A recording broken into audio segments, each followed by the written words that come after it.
بسم اللہ الرحمن الرحیم۔ شروع اللہ کے نام سے جو بڑا مہربان اور نہایت رحم کرنے والا ہے۔ محترم عزیز دوستو، آپ سب کو السلام علیکم۔ آج ہم پیش کرنے جا رہے ہیں ایک ایسا واقعہ جسے سن کر آپ حیران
آدمی میری مجبوری ضرور سنے گا اور میری مدد کرے گا۔ جب وہ نیک عورت اس آدمی کے گھر پہنچی تو اس امیر آدمی سے التجا کی کہ میرے بچے کافی دن سے بھوکے ہیں اور میں بہت مجبور ہو کر آپ کے پاس آئی ہوں۔ کیا آپ میرے بچوں کو کھانا کھلا سکتے ہیں؟ وہ رئیس آدمی، جس کو اپنی دولت پر بڑا گھمنڈ تھا، وہ صرف نام کا مسلمان تھا۔ وہ بہت سخت دل انسان تھا۔ انسان تو فقیر کو بھی اپنے در سے خالی نہیں لوٹاتا۔ اس آدمی نے اس عورت سے پوچھا کہ تم کون ہو اور کہاں سے آئی ہو؟ تو وہ عورت التجا بھرے انداز میں کہنے لگی کہ میں ایک سید زادی ہوں، سیدہ ہوں۔ کوئی بھی شخص سید زادی سن کر حیا کر لیتا، مگر یہ آدمی کہنے لگا کہ آج کل لوگ جھوٹ کا سہارا لے کر امیر لوگوں کو لوٹتے ہیں۔ تمہارے پاس کیا ثبوت ہے کہ تم ایک سید زادی ہو؟ اس عورت نے کہا، میں ایک بیوہ عورت ہوں۔ تم میری زبان پر اعتبار کر لو، میں جھوٹ نہیں بول سکتی۔ دلیل یا ثبوت کیا پیش کروں؟ اس وقت بہت مجبوری میں یہاں آئی ہوں۔ رئیس آدمی نے کہا کہ میں زبانی جمع خرچ کا قائل نہیں ہوں۔ مجھے تم پر یقین نہیں آ رہا۔ اگر کوئی دلیل ہے اور اگر کوئی ثبوت ہے تو پیش کرو، ورنہ بی بی یہاں سے چلی جاؤ۔ میرے پاس کوئی اضافی پیسہ نہیں ہے، یہاں سے چلی جاؤ۔ وہ سید زادی روتے ہوئے اس آدمی کے پاس سے چلی گئی۔ شہر میں ایک اور رئیس آدمی رہتا تھا، لیکن وہ ایک ہندو پجاری تھا۔ اس سید زادی نے اس ہندو پجاری سے مدد لینے کا سوچا۔ وہ سید زادی اس ہندو کے پاس پہنچی اور اپنے آنے کا سارا مقصد اس کو سنایا کہ میں ایک سید زادی ہوں اور میں آپ کے پاس اپنے بچوں کی بھوک کی وجہ سے آئی ہوں۔ میں آپ سے بھیک نہیں مانگ رہی ہوں، بس اتنی التجا ہے کہ آپ میرے بھوکے بچوں کو کھانا کھلا دیں۔ وہ ہندو پجاری نے کہا، کیا آپ سیدہ ہیں؟ بے شک میں مسلمان نہیں ہوں، لیکن میں سید گھرانے کو بہت مانتا ہوں۔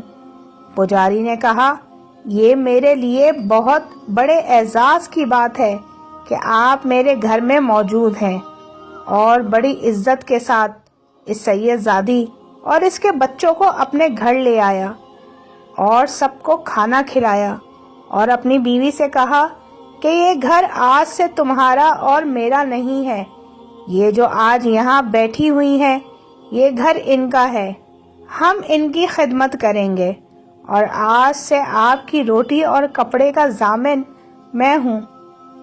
دوسری طرف اس مسلمان رئیس کی حالت ایسی ہوئی کہ جب رات میں وہ غفلت کی نیند سو رہا تھا تو اس نے رات کو خواب میں ایک محل دیکھا جس میں ہیرے جواہرات جگمگا رہے تھے، جس کے سامنے ایک نورانی چہرے والی شخصیت کھڑی تھی۔ تو وہ رئیس ان سے پوچھنے لگا، یہ کس کا محل ہے؟ تو اس شخصیت نے جواب دیا کہ یہ محل ایک مسلمان کے لیے ہے۔ پھر اس امیر نے پوچھا کہ کیا یہ محل میرا ہے، کیونکہ میں مسلمان ہوں، براہ کرم یہ مجھے عطا کر دیں۔ تو اس سے کہا کہ اگر تم مسلمان ہو تو کوئی دلیل اور ثبوت پیش کرو۔ امیر آدمی نے کہا کہ دلیل کس بات کی؟ میں اپنی زبان سے کہہ رہا ہوں کہ میں مسلمان ہوں۔ تو انہوں نے آہستہ سے مسکراتے ہوئے کہا، جب تمہارے پاس ایک سید زادی روتی ہوئی تمہارے دروازے پہ آئی تھی تو تم نے اس سے دلیل کیوں مانگی تھی؟ اس سے سید زادی ہونے کا ثبوت کیوں مانگا تھا؟ وہ تم سے التجا کر رہی تھی مگر تم بار بار دلیل مانگ رہے تھے اس کے سید زادی ہونے کا۔ کیا کسی کی مدد کرنے کے لیے ثبوت کی ضرورت ہے؟ اس بات پر وہ رئیس شرمندہ ہو گیا۔ اسی لمحے وہ نیند سے بڑبڑاتا ہوا اٹھا اور بھاگتا ہوا اپنے گھر سے نکلا اور لوگوں سے اس عورت کے بارے میں پوچھا کہ وہ عورت کہاں گئی ہے۔ تو اسے بتایا گیا کہ وہ اس پجاری کے گھر گئی ہے۔ چنانچہ وہ اس ہندو کے گھر بھاگا اور ہندو پجاری کے دروازے پر دستک دے کر باہر بلوایا۔ وہ ہندو پجاری باہر آیا اور پوچھا کہ کیا کام ہے؟ تو امیر آدمی نے کہا کہ کیا وہ سیدہ تمہارے گھر میں ہے؟ اگر تمہارے گھر میں ہے تو میرے حوالے کر دو، تم جتنی رقم چاہو گے میں تمہیں دے دوں گا۔ وہ ہندو پنڈت کہنے لگا کہ چند پیسوں کے بدلے میں وہ محل تمہارے حوالے نہیں کرنے والا۔ پنڈت کی یہ بات سن کر وہ رئیس حیرت میں پڑ گیا اور حیرانگی سے پوچھنے لگا کہ تمہیں کیسے معلوم کہ میں ایک نورانی محل کو خواب میں دیکھ کر آیا ہوں؟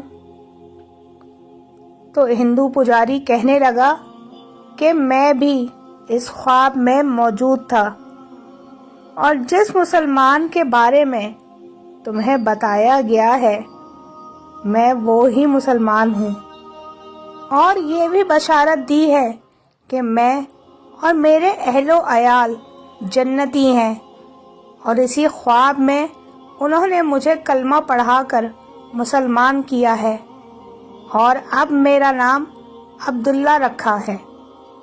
آج میں اور میرا خاندان مسلمان ہو چکے ہیں، اب یہ سید زادی ہمیشہ ہمارے ساتھ رہے گی۔ ایک نیکی کی وجہ سے اللہ نے ہندو پجاری کو ہدایت دی اور اسلام قبول کروایا۔ سبحان اللہ۔ اللہ تعالی ہم سب کو نیک اعمال کی توفیق عطا فرمائے اور مصیبت زدہ لوگوں کی مدد کرنے کی توفیق عطا فرمائے۔ آمین ثم آمین۔